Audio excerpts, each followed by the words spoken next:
nord-ouest de la future Amérique, il y a 750 millions d'années. Une force provenant des entrailles de la Terre est en train de déchiqueter la croûte terrestre. Le monde semble se déchirer. Une seule force est capable d'une telle puissance, la chaleur. Elle s'échappe du noyau liquide de la planète et étire la croûte terrestre. Centimètre par centimètre, année après année, le vaste continent unique se scinde en deux.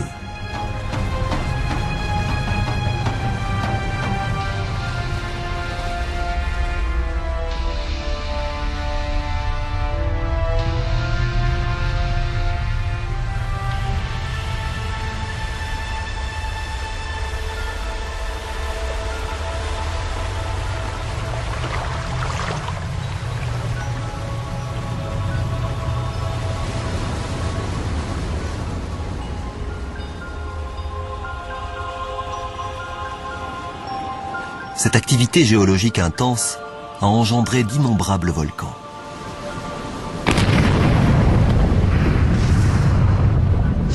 Les éruptions répandent de grandes quantités de dioxyde de carbone dans l'atmosphère.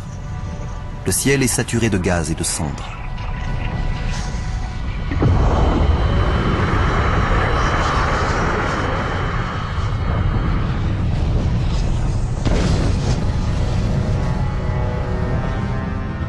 Au contact de l'eau, le dioxyde de carbone donne des pluies acides.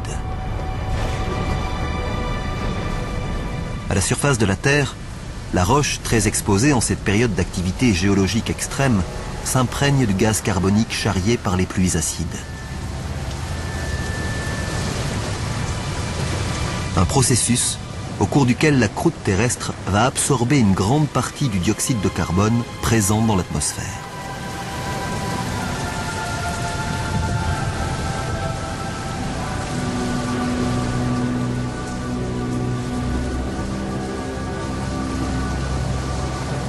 Le déficit de gaz carbonique dans l'atmosphère empêche la planète de retenir la chaleur du Soleil.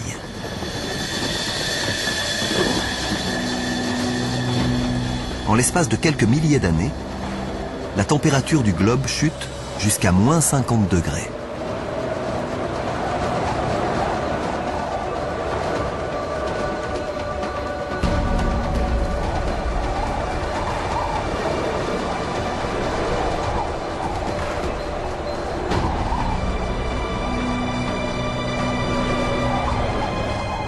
Ce désert glacial recouvre le sud de l'Australie, il y a 650 millions d'années.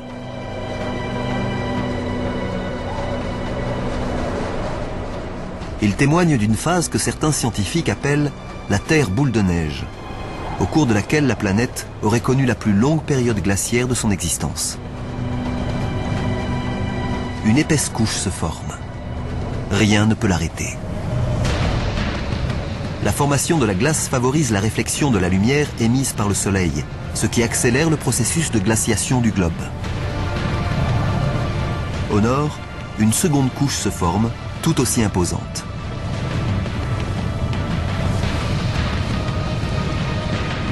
Deux calottes glaciaires se propagent à partir des pôles pour se rejoindre au niveau de l'équateur.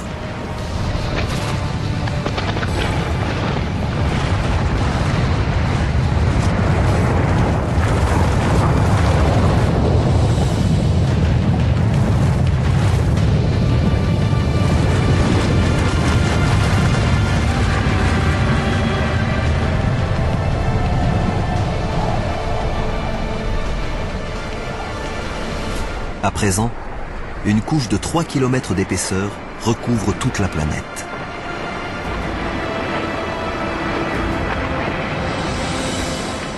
La Terre a d'abord été une boule de feu. Désormais, c'est une boule de glace. La chaleur et la lumière solaire sont réfléchies vers l'espace.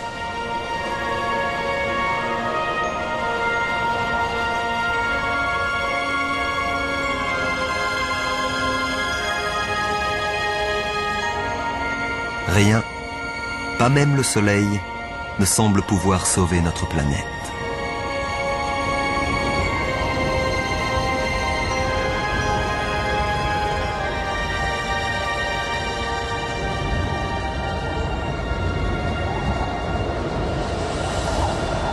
La Terre est une gigantesque boule de neige. Il y a 635 millions d'années, la glace recouvre le globe pendant près de 15 millions d'années. Mais rien n'est éternel et la Terre va se réchauffer. La vie aura-t-elle survécu? La surface du globe est gelée, mais son noyau est toujours plus chaud que la surface du Soleil.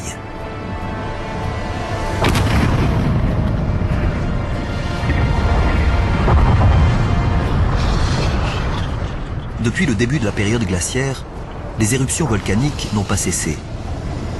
Mais elles n'ont eu aucun impact sur la couche de glace.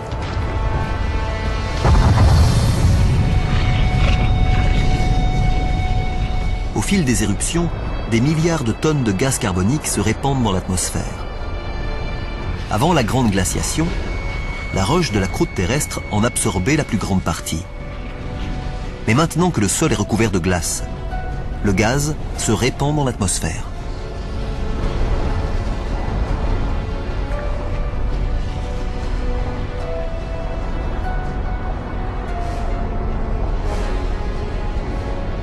Les rayons du soleil se retrouvent piégés par le gaz carbonique et un réchauffement climatique s'opère. Les températures grimpent et la glace commence à fondre.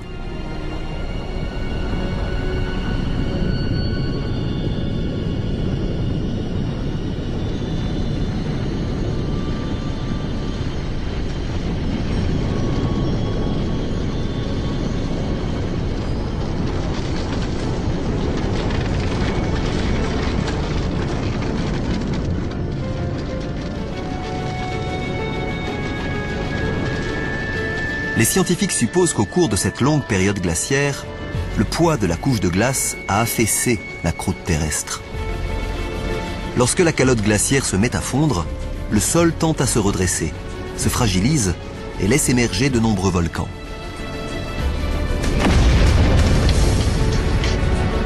Le dioxyde de carbone libéré par les volcans contribue au réchauffement global.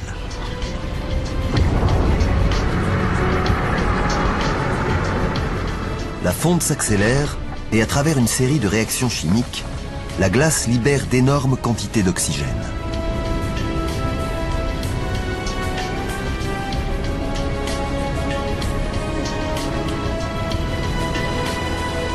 Lorsque la planète était recouverte de glace, les rayons ultraviolets du Soleil, réagissant au contact des molécules d'eau gelée, ont produit du peroxyde d'oxygène, une combinaison riche en oxygène.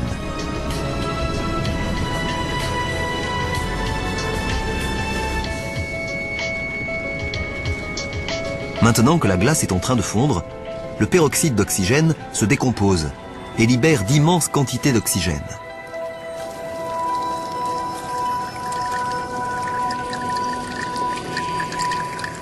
La Terre se réveille et montre un tout autre visage.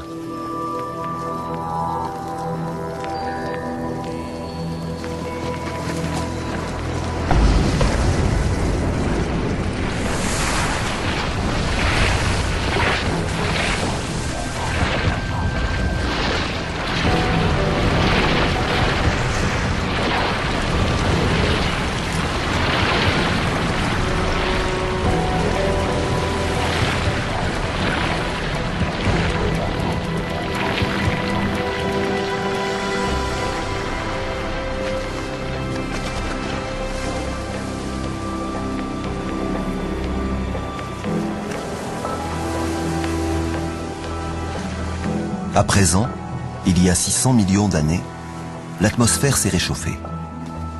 La température est estivale et les jours durent environ 22 heures.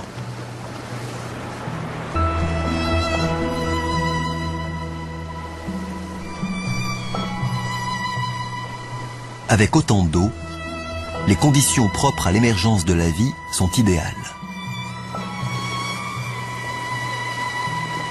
Avant l'épisode de la Terre boule de neige, les bactéries primitives avaient colonisé les océans.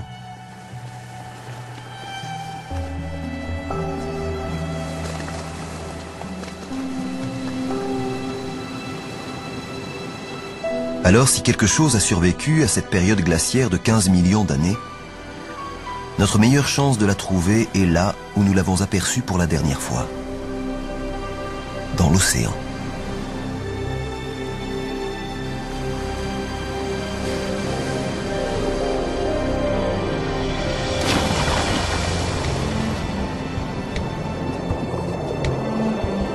Il y a 540 millions d'années, dans un océan rempli d'oxygène, les bactéries primitives ont évolué.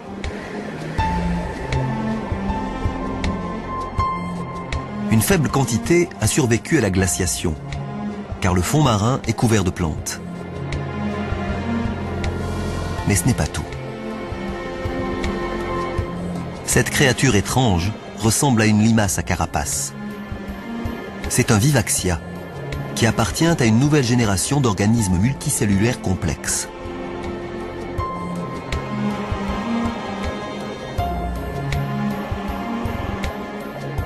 Nous entrons dans l'une des périodes les plus dynamiques de l'histoire de la Terre, celle de l'explosion cambrienne. L'augmentation du taux d'oxygène permet aux créatures d'accroître leur masse et de développer un squelette osseux. Il y a des vers, des éponges et ces créatures mobiles, des trilobites. Ce sont de lointains ancêtres des insectes, des homards et même des scorpions.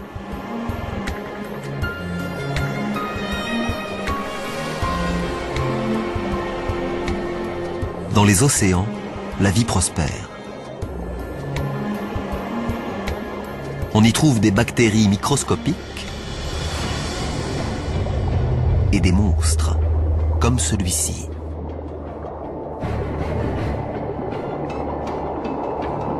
Un Anomalocaris. Sa taille avoisine le mètre.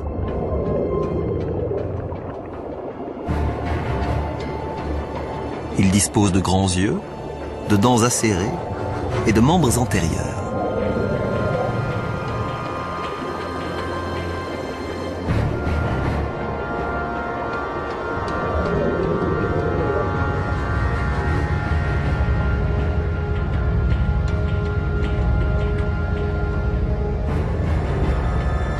Pour se nourrir, l'Anomalocaris n'a qu'à se servir.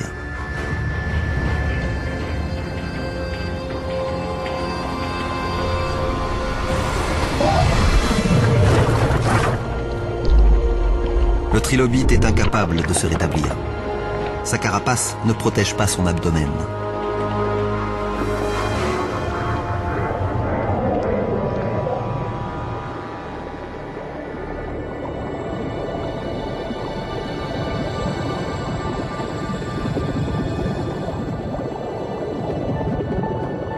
Ces créatures sont des picaillas. Elles mesurent 5 à 6 cm de long et sont vraisemblablement les précurseurs de la branche des vertébrés. Après des millions d'années d'évolution, cette structure primitive aboutira au squelette qui nous permet de nous tenir droit.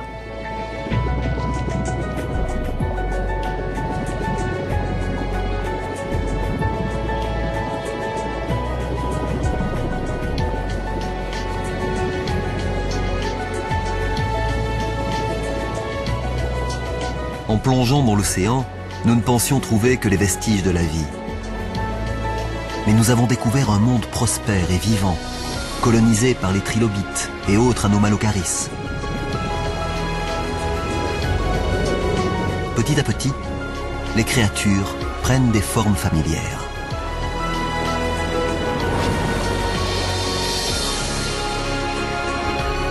Des dizaines de milliers de plantes et d'espèces peuplent déjà le fond des océans. Cette fois, l'offensive de la vie semble inéluctable.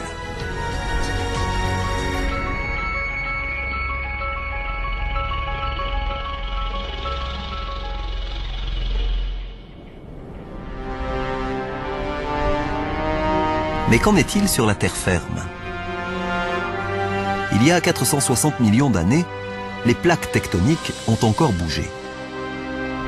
Un nouveau continent unique s'est formé, le Gondwana. La température ambiante avoisine les 30 degrés et le taux d'oxygène est proche de celui que nous connaissons aujourd'hui. Le sol devrait être recouvert de végétation et fourmillé de créatures. Mais hormis quelques algues, c'est une terre aride qui s'étire à perte de vue.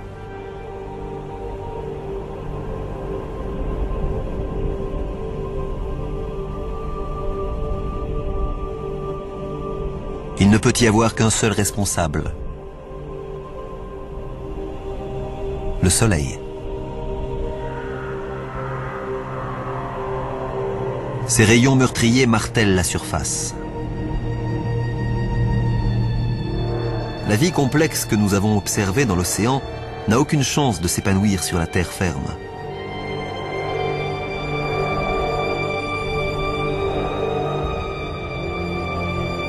Mais à une cinquantaine de kilomètres d'altitude, là où les rayons du soleil pénètrent dans l'atmosphère, un phénomène étrange est en train de se produire. Au contact du rayonnement solaire, l'oxygène se transforme en ozone, un gaz qui forme une couche autour du globe et absorbe les rayons mortels du soleil. Au cours des 120 millions d'années qui suivent, la couche d'ozone s'épaissit, protégeant davantage notre planète des rayons solaires. Sans cette couche salutaire, la vie n'existerait pas à la surface de la Terre.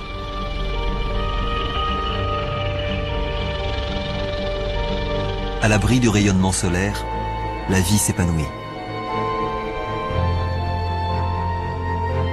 Ces petites taches de mousse sont les premières plantes terrestres. Et elles libèrent encore plus d'oxygène. Le taux monte en flèche.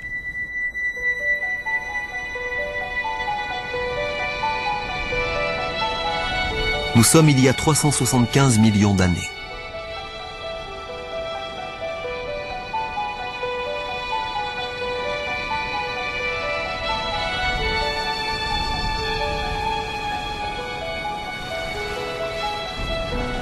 Quelque chose semble nager sous la surface de l'eau.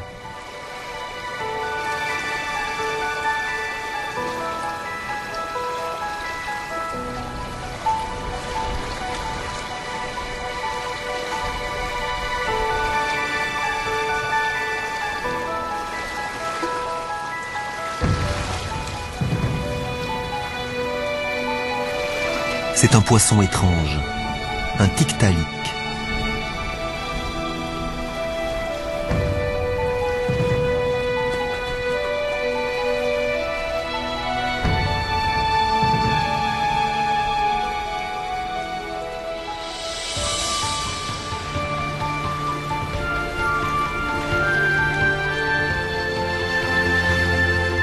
À la différence des poissons que nous connaissons, il dispose d'un cou mobile et utilise ses nageoires comme des membres.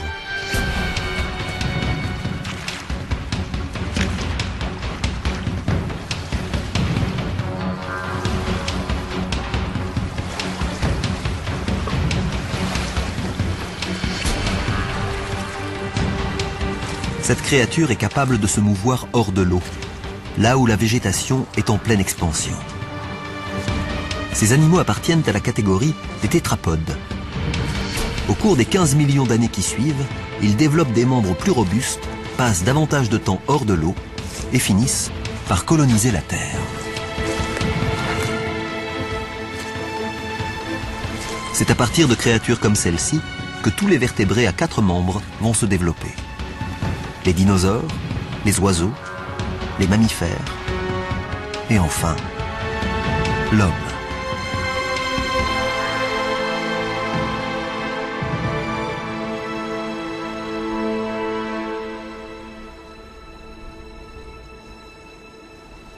Le sol est recouvert de mousse et de fougères à perte de vue. Certaines plantes font plus de 30 mètres de haut. Voici une graine, charriée par les vents.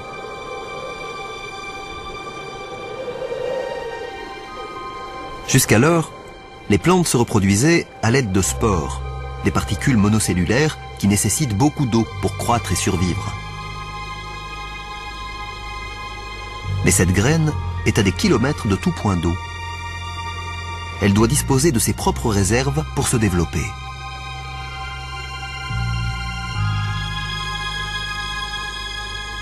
À la différence des spores, elle peut survivre durant des mois, voire des années, sans eau, ni nourriture.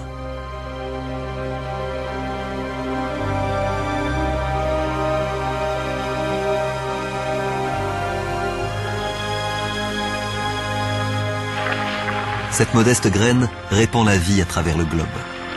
Et tous ces arbres et ces plantes libèrent encore davantage d'oxygène.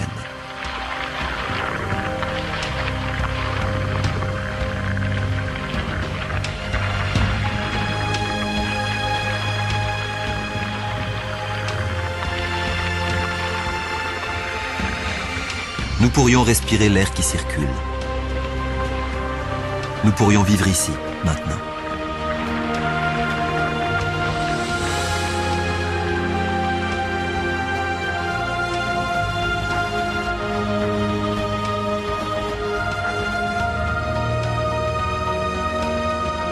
Nous avons accompli un long trajet, depuis une boule de poussière et de roches incandescentes jusqu'à cette planète bleue et verte, grouillant de vie.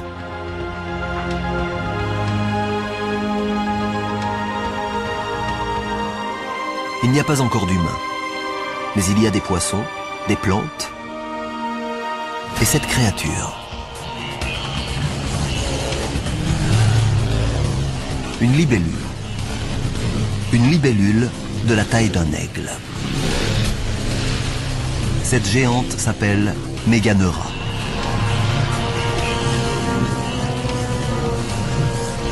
Au fil de l'évolution, ses membres se sont transformés en ailes, lui permettant d'étendre son territoire de chasse.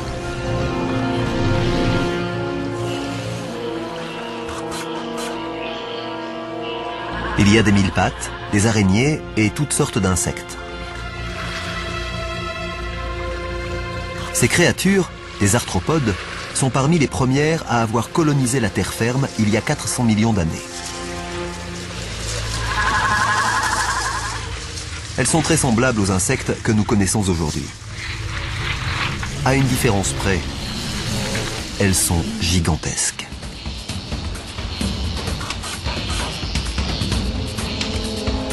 Nous sommes tombés sur un monde perdu, peuplé de géants. Les mille-pattes mesurent 2 mètres et les scorpions ont la taille de loups.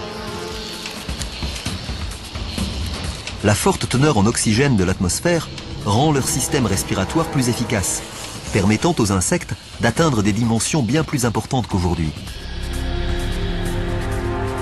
Ce reptile primitif est un Hylonomus. Les créatures que nous avons vues jusqu'à présent pondaient leurs œufs en milieu aquatique. Mais ces œufs contiennent toute l'eau et les substances nutritives nécessaires au développement de l'Hylonomus. Les embryons grandissent dans une cavité remplie de liquide.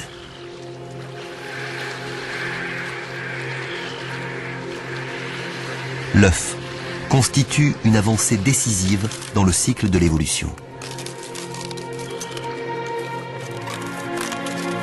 Désormais, les animaux peuvent quitter leur environnement aquatique pour conquérir la terre.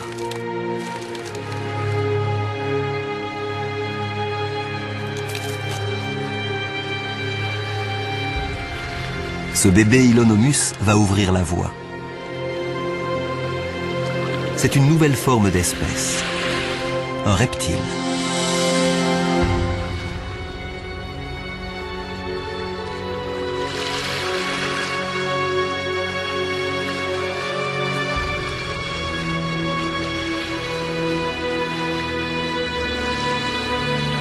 La vie débouche inévitablement sur la mort. D'énormes quantités de matière végétale s'accumulent sur le sol et se décomposent pour former des couches denses et humides. Au terme de dizaines de millions d'années, la roche viendra recouvrir ces couches. Sous l'effet combiné de la chaleur du noyau de la Terre et de la pression des roches en surface, le lit de plantes mortes se transforme en veines de charbon. Aujourd'hui, chaque morceau de charbon que nous consumons pour chauffer nos maisons et alimenter nos centrales électriques est constitué de végétaux morts il y a 300 millions d'années.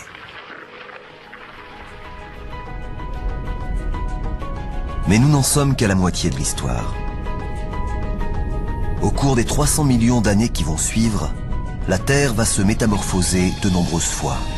De nouvelles espèces vont émerger et de nouveaux désastres se produire, jusqu'à l'apparition d'une créature qui va transformer la planète.